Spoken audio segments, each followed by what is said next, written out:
오늘의 데일리 뉴스레터에 오신 것을 환영합니다. 1. 후쿠시마 사태는 아직 끝나지 않았습니다. 2. 한국이 신기술을 발표. 3. 파나소닉의 한국 침공 계획은 실패했다. 한번 진실을 알아봅시다. 2014년 9월, 일본 정부가 야심찬 회의체인 로봇혁명실현회를 창설했습니다. 이 회의체에는 수많은 기업 대표와 지자체 수장들이 참석하였으며, 이들과 몇 차례 대략적인 회의를 진행한 후, 일본 정부는 로봇 신전략이라는 거창한 프로젝트를 발표했습니다. 이 프로젝트의 상세 내용은 2020년까지 약 1조 900억 원을 투자하여 로봇 산업특구를 설립하고 제조업 분야 로봇 시장 규모를 증대시키는 것입니다. 키우겠다는 목표입니다. 지금 2023년이니까 이 프로젝트의 결말은 굳이 말하지 않아도 다들 아실 거라고 봅니다. 일본이 이렇게 로봇 산업에 돈을 쏟아부으며 키우려는 이유는 2011년 후쿠시마 원자력 발전소에서 방사능 누출 사고가 결정적인 원인이었습니다.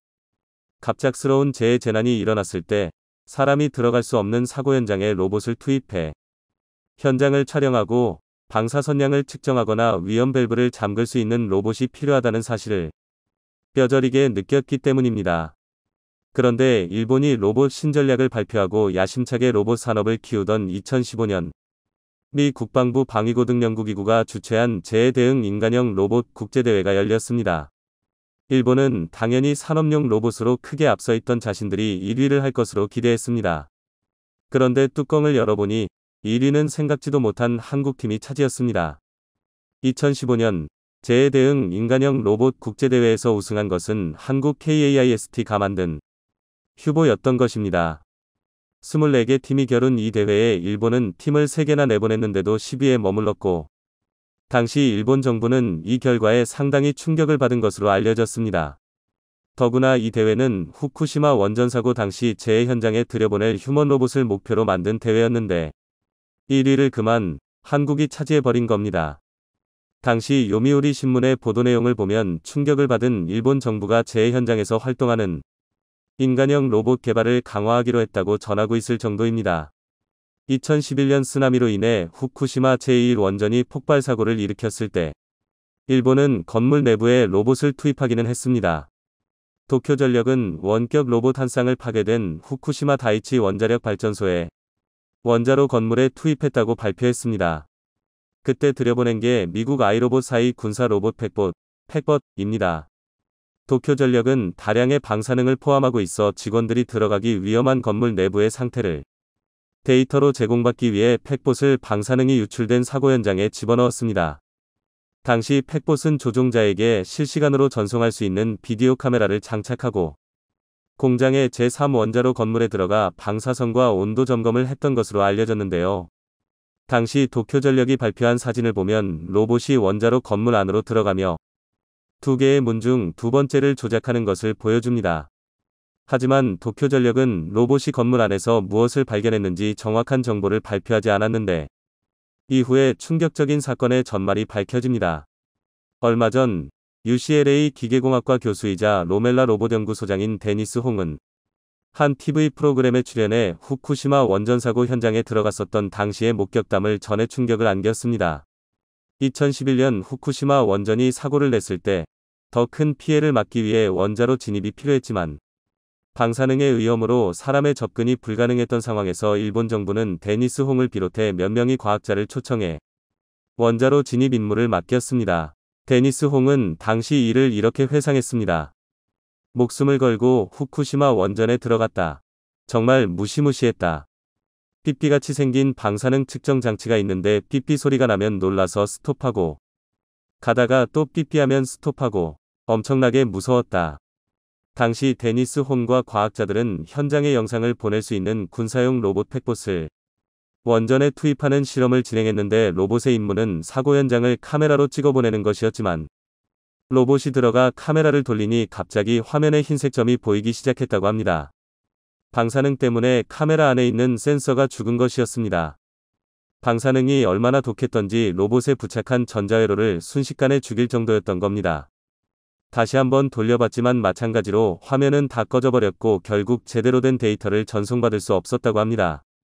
결국 후쿠시마에 투입된 로봇은 망가졌고 제대로 임무를 수행하지 못한 것입니다.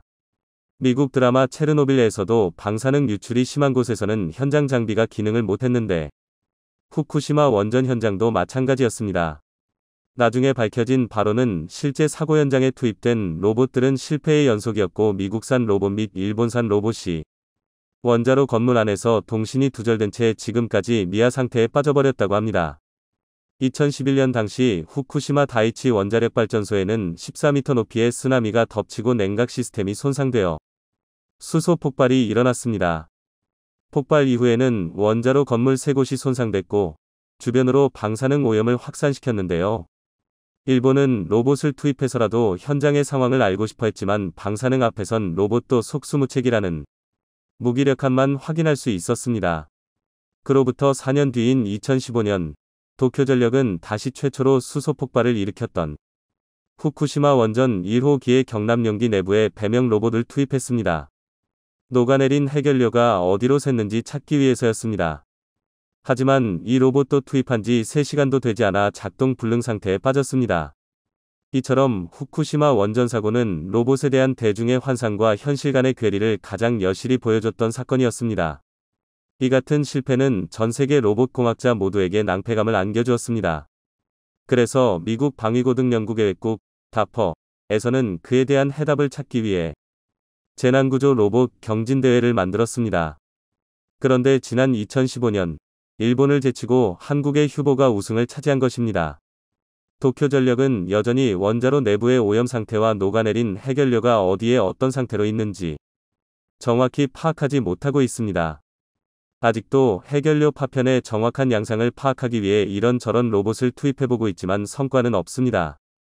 일본 언론의 보도에 의하면 배명 로봇이 제 역할을 하지 못해 빙어형 로봇을 투입했으나 소득이 없었고 나중에는 청소 로봇까지 투입했지만 탐사를 시작한 지 2시간 만에 손상된 것으로 알려졌습니다. 이쯤 되면 후쿠시마는 거의 로봇 공동묘지가 된 것으로 보이는데요. 도쿄전력은 폐로 안에서 고장나버린 로봇 회수를 포기하고 원격 조작용 케이블까지 절단해버렸습니다. 청소 로봇의 실패로 피해 상황을 조사하기 위해 투입한 정가령 로봇은 진입조차 하지 못해 굴욕을 안겨줬습니다. 청소 로봇이 손상된 원인 역시 고준위 방사선 때문이었습니다.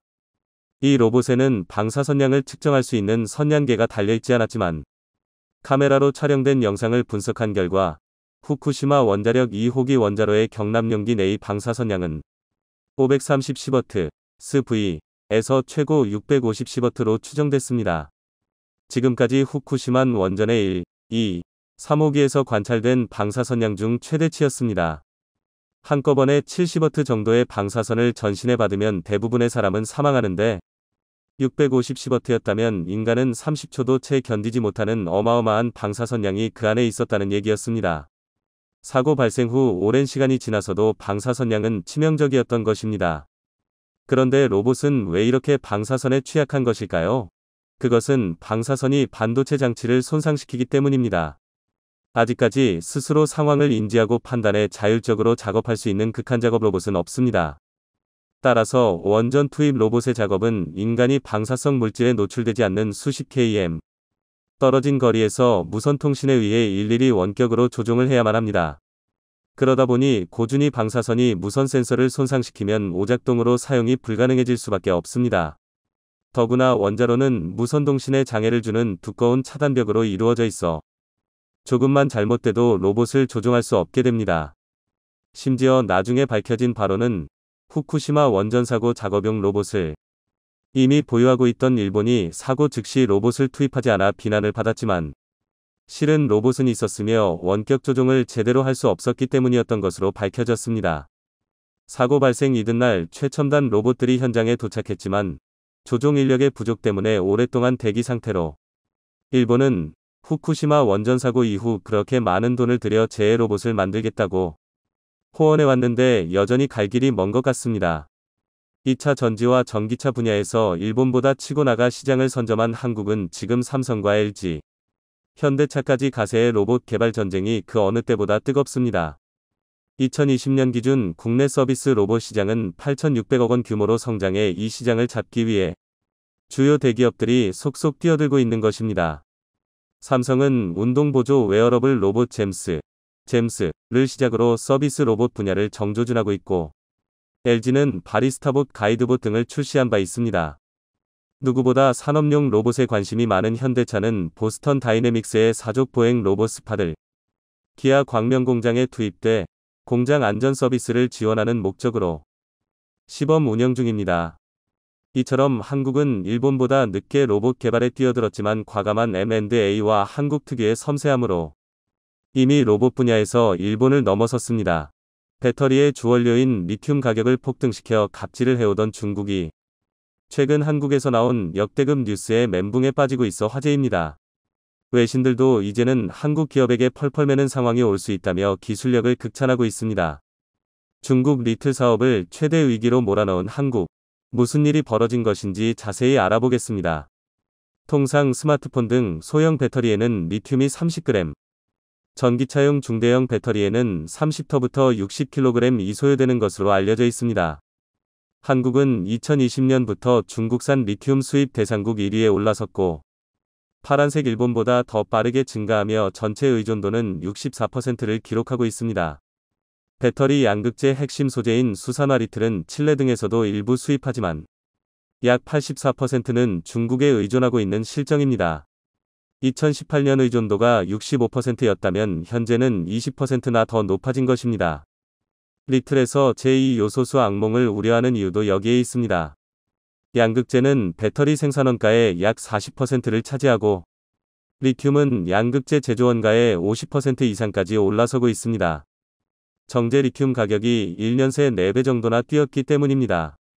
중국 CATL 등이 LFP 배터리를 만들 때 사용하는 탄산 리튬은 톤당 1억 원을 넘겼고, 한국 업체들이 NCM 배터리를 만들 때 쓰는 수산화 리튬도 비슷한 추이를 보이고 있습니다. 이에 따라 중국산 수산화리를 수입 금액은 지난해 대비 470%나 늘어난 상황입니다. 한국은 올해 8월까지 21억 달러, 약 3조 원, 어치의 수산화 리튬을 수입했는데, 이 가운데 16억 달러 이상을 중국에 의존하고 있었던 것입니다.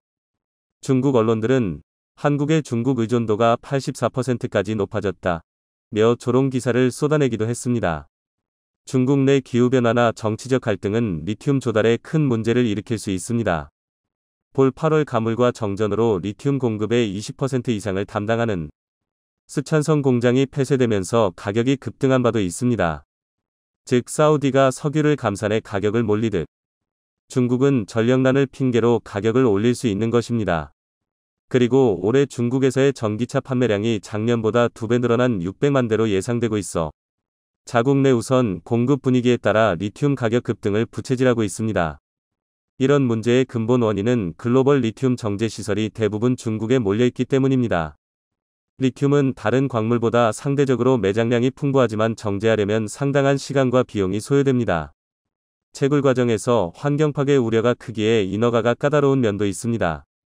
리튬 매장량이 가장 큰 국가는 칠레로 41% 비중을 차지하고 이어 호주가 25%, 중국은 7%에 불과하지만 정제는 대부분 환경오염 규제가 느슨한 중국이 맡고 있는 것입니다.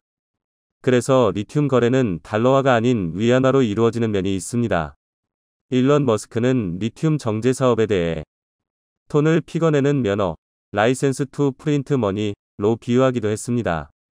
테슬라 또한 2024년 가동을 목표로 미국 텍사스주에 수산화 리튬 정제 공장을 추진하고 있는 상태입니다. 미국은 전기차 구매 시 최대 7,500달러의 보조금을 지원하고 있습니다. 지난 8월 발효된 미국 인플레이션 감축법 IRA에 따르면 미국이나 미국과 FTA를 맺은 국가에서 생산된 광석 비중을 2027년까지 80%로 높여야 보조금을 받을 수 있는 상황입니다. 광석 관련해서는 중국이 타겟이라는 의견도 이 때문입니다. 국내 배터리 3사도 중국 이외 국가에서 수산화 리튬을 확보하기 위해 사활을 걸고 있습니다. 한국 업체들은 캐나다 및 호주와 적극적으로 손을 잡고 있는 상태입니다. 최근 LG 에너지 솔루션은 캐나다 광물업체로부터 리튬 25만 톤을 공급받는 업무 협약을 하기도 했습니다. 이는 고성능 순수전기차 300만 대 이상을 생산할 수 있는 양입니다. 그리고 미국 커파스 미네랄과도 리튬 공급 MOU를 체결했죠. 이런 상황에 한국에서 보도된 뉴스는 중국을 또다시 충격에 빠뜨리고 있습니다. 국내 기업 리튬플러스가 금산군의 수산화 리튬 제1공장 준공식을 가진 것입니다. 올 3월에는 핵심 장비인 50톤 규모의 특수제작 반응기 10기를 입고하기도 했습니다. 총 500억 원을 투자해 연산 3,600톤 생산을 계획하고 있는 것입니다. 그렇게 국내 유일, 세계 8번째로 초고순도 수산화리듬 정제공장을 세운 상황입니다. 다음 달부터 순도 99.99% 수산화리틀을 본격 생산할 예정인데, 이는 국내 2차 전지 소재 기업들과 테스트를 진행해 제품에 적용한다는 방침입니다. 회사 측은 리틀 가격 강세가 지속되면 연간 약 4천억 원의 매출과 1,200억 원의 영업이익 달성이 가능할 것이라 밝히기도 했습니다. 제2공장 건설도 본격 추진될 예정인데 여기서는 5만 톤 규모가 계획되어 있습니다. 그렇게 될 경우 글로벌 선도업체 수준과 비슷해지는 상황입니다. 현재 중국 간평 리틀이 연 7만 톤, 미국 기업 알버말 3만 7,500톤, 칠레 SQM 연 2만 톤 정도를 생산하고 있습니다. 리튬플러스는 장기적으로 연산 30만 톤을 생산해 글로벌 1위가 되겠다고 밝힌 상태입니다. 해당 회사는 저급 탄산니트를 초고순도 수산화리틀로 변환하는 기술력을 보유하고 있습니다. 최근 조달청에서 활용도가 낮은 탄산리듬 290톤을 대여했으며 이를 수산화리틀로 정제한 뒤 국내 3대 배터리사에 판매를 계획하고 있습니다. 조달청은 리틀, 망간 등 수입 의존도가 높은 희소급속 구종을 비축하고 있습니다. 탄산리튬도 보유 조이였으나 그동안 정제기술 미비로 활용되지 못했던 면이 있습니다. 그런데 리틀플러스가 까다로운 조건을 모두 통과하며 대여에 성공했던 것입니다. 제1공장 초기 생산을 위한 원재료는 모두 확보했다는 설명입니다. 해당 회사는 화학물질 제조, 수입 관련 3대 인증을 마치기도 했습니다. 이에 대한 기술력은 코스닥 상장사 EV 첩단소재도 알아봐 지난 7월 50억 투자 결정을 내렸죠. 그리고 곧바로 50톤 규모의 탄산리를 공급 계약을 체결하며 협력에 나서고 있습니다. 그런데 세계가 주목한 내용은 리듬플러스의 생산 방식입니다. 현존하는 대부분의 리튬 정제 공장은 다량의 황산이 사용되고 전기와 인력 소요량이 많다는 단점이 있습니다. 그런데 리틀플러스는 유기용매를 사용하지 않아 오염 발생을 원천적으로 억제할 수 있습니다. 종매 기술을 활용함으로써 친환경적이고 공정 단순화를 통해 원가 경쟁력을 확보하고 있는 상태입니다. 리틀플러스는 100여 건의 특허를 냈던 전용 대표가 지난해 6월 설립한 회사입니다. 그는 포항산업과학연구원, RIST,과 포스코에서 리듬 연구 관련 핵심 역할을 맡았던 인물입니다. 그런데 중국이 경악하는 부분은 지난달 말 해당 관련 회사가 여포에서 리튬을 추출하는 기술마저 중국 특허청에 등록을 마쳤다는 사실입니다. 이는 리틀플러스의 지주회사인 리듬인사이트가 추진한 일입니다. 현재는 미국, 러시아, 아르헨티나, 중국 등 10여 개 국가의 특허권을 확보해놓고 있습니다. 불순물이 많은 여포에서의 리튬 추출 기술은 현존하는 기술로는 불가능합니다. 중국 등 전 세계에 수많은 어포가 방치되어 있는 것도 이 때문입니다. 하지만 리틀인사이트가 기술적 우위를 확보해 추출을 할 수 있게 된 것입니다. 리튬은 자연 증발 방식으로 추출하려면 1년 이상이 걸립니다. 넓은 면적의 엽전이 필요하고 순도 높은 리듬을 얻기도 쉽지 않죠. 그런데 포항산업과학연구원, RIST,에서 1개월에서 최소 8시간 이내에 추출할 수 있는 방법을 찾아낸 바 있습니다. 30터부터 40%에 불과하던 리튬 회수율 또한 80%로 끌어올릴 수 있었던 것입니다.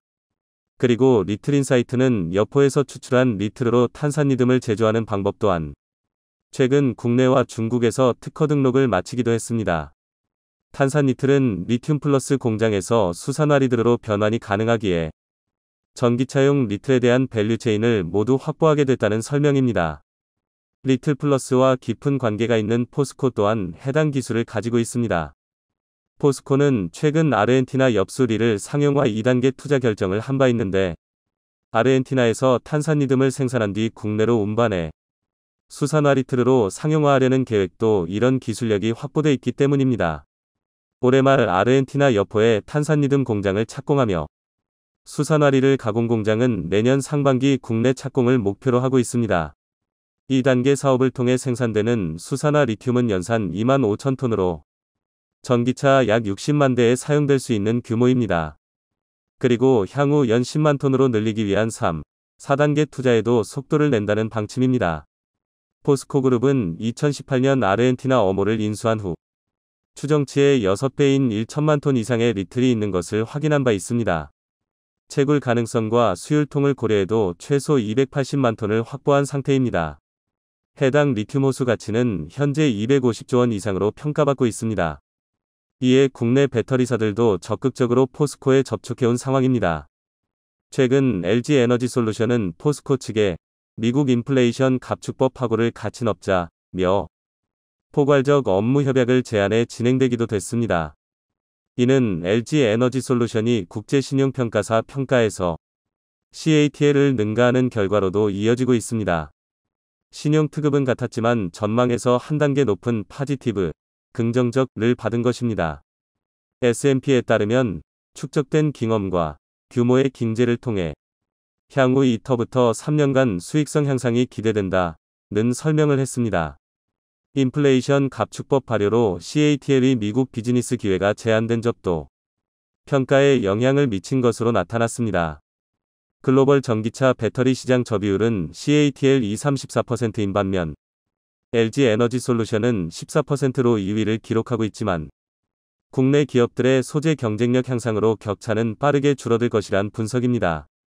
리틀 가격이 급등하면서 LFP 배터리에 비상이 걸린 것도 한국의 호재입니다.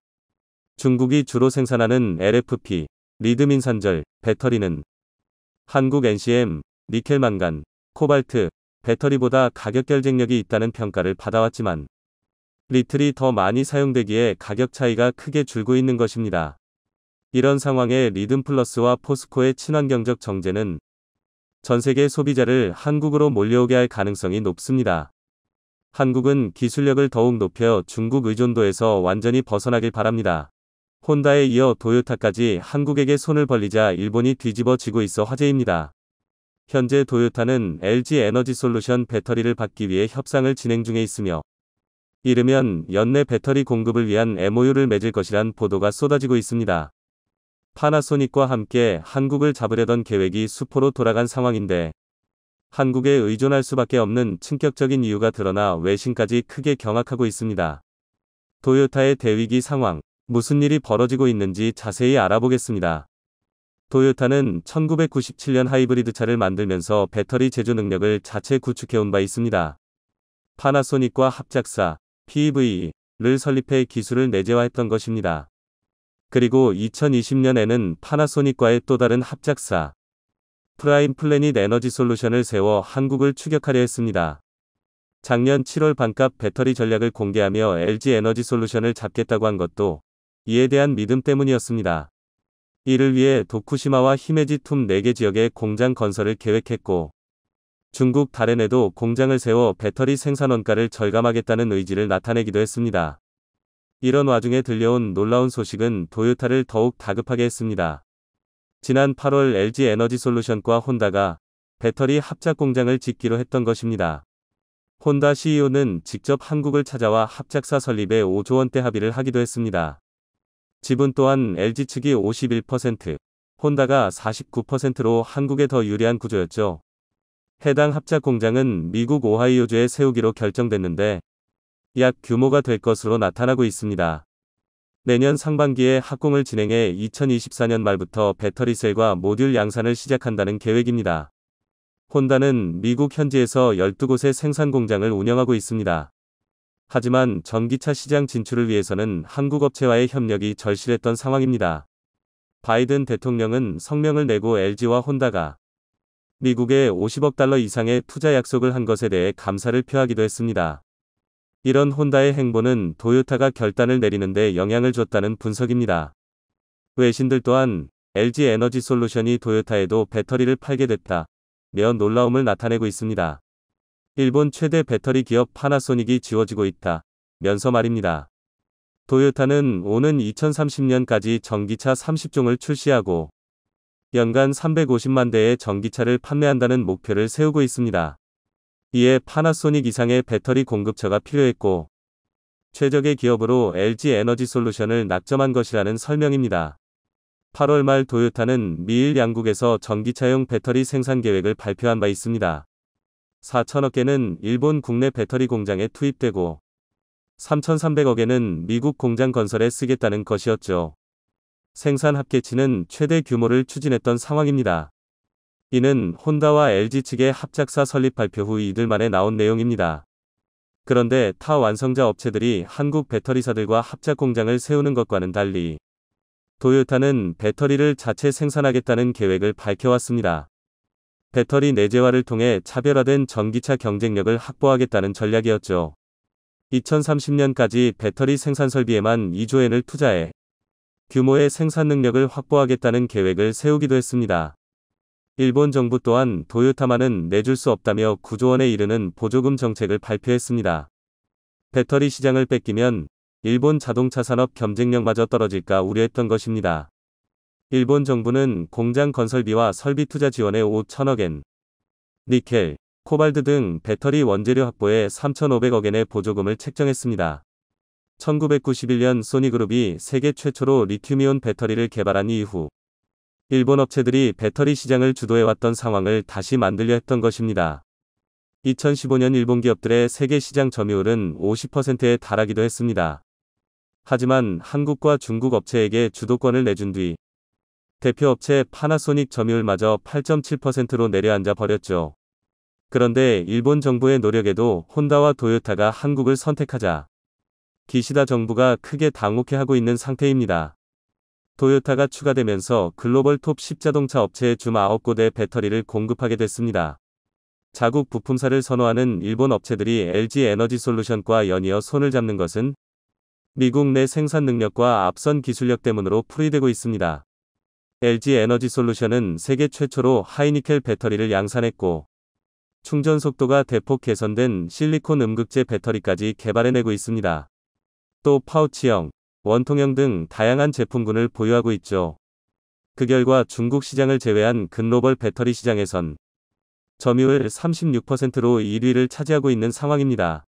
미국 전기차 시장은 전 세계에서 가장 빠르게 성장하고 있습니다. 2021년에서 2025년로 가파른 증가가 기대되는 상황입니다. LG 에너지솔루션은 북미 생산 능력 확대를 위해 20조 원 이상을 투자한다는 계획입니다. 2025년 이후 해당 지역에서 이상의 생산 능력을 갖추려 하는 것입니다. LG 에너지솔루션의 전체 CAPA 가운데 북미 지역 비중은 올해 7%에서 2025년 45%로 확대가 예상되고 있습니다. 고성능 순수전기차 300만 대 이상을 생산할 수 있는 양입니다. 하지만 일본 파나소닉의 미국 공장은 테슬라 기가팩토리 공장 내 한 곳뿐입니다. 파나소닉은 미국의 40억 달러 투자 계획을 밝히기도 했는데 7월 캔자스주에 투자하겠다는 계획을 급하게 오클라호마 부근으로 변경하는 등 공장 설립의 가피를 잡지 못하는 것으로 나타났습니다. 새 공장에서 근무할 약 4,000명의 직원을 뽑고 있지만 파나소닉으로 가겠다는 이들도 거의 없는 상황입니다. 전 세계 완성자 업체들은 배터리사와 합작법인을 설립하는 방식을 선호하고 있습니다. 배터리 내재화를 실현하기에는 천문학적인 비용과 시간이 들기 때문입니다. 대형 배터리사와 얼마나 빨리 파트너십을 맺는지가 향후 실적을 좌우하는 것입니다. LG 에너지솔루션은 인플레이션 감축법 발효 이후 공격적으로 미국 현지 투자에 나서고 있습니다. GM, 혼다, 스텔란티스와의 합작법인을 통해 미국에만 총 5개 공장을 지을 예정입니다. 그리고 향후 도요타가 해당 자리에 더 추가되는 상황입니다. 파나소닉의 우선순위 또한 도요타가 아닌 테슬라입니다.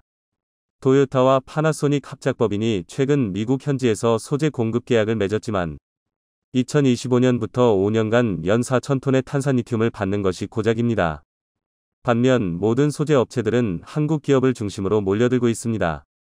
IRA 이후 국내 배터리 업체의 소재 확보 현상을 보면 LG 에너지솔루션은 캐나다 업체로부터 황산 코발트 7,000톤과 약 25만 톤에 이르는 수산화 리튬을 공급받고 한국 포스코에서도 양음극재를 7년간 대량 공급받는 계약을 맺고 있습니다. 20일 백악관은 배터리 원료를 미국에서 생산하는 데 약 4조 원을 지원하겠다고 밝혔고 한국 및 동맹국들과 함께 안정적인 공급망을 구축하겠다는 의지를 보이기도 했습니다.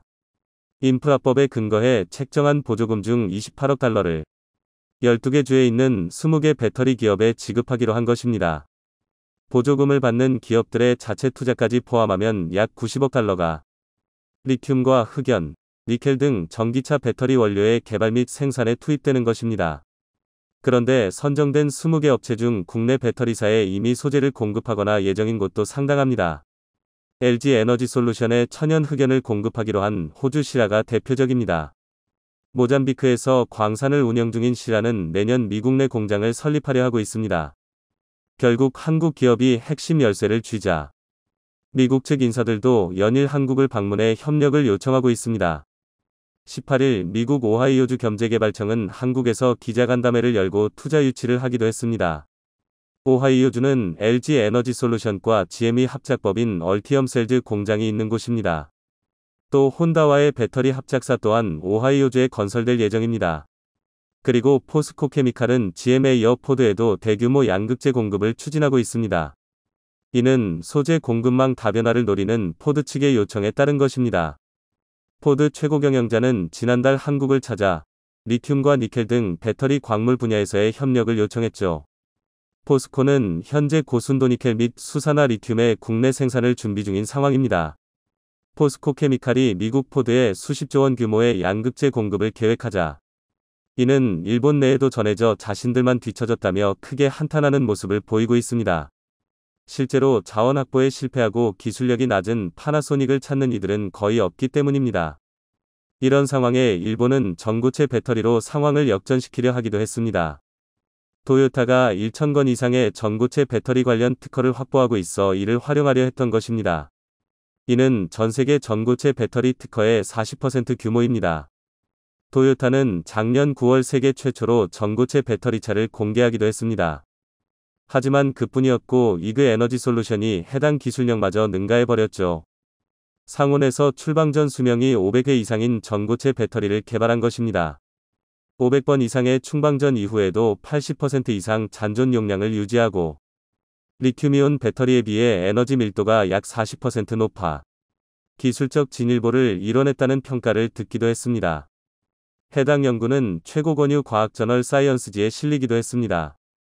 게다가 포스코 그룹이 전고체 소재 사업에도 박차를 가하고 있어 향후 미래 배터리 시장에서도 한국이 주도권을 쥘 가능성이 높아지고 있습니다. 이런 상황 때문에 토요타는 자존심까지 접어가며 한국 업체에게 발을 걸쳐 놓으려 한다는 분석입니다.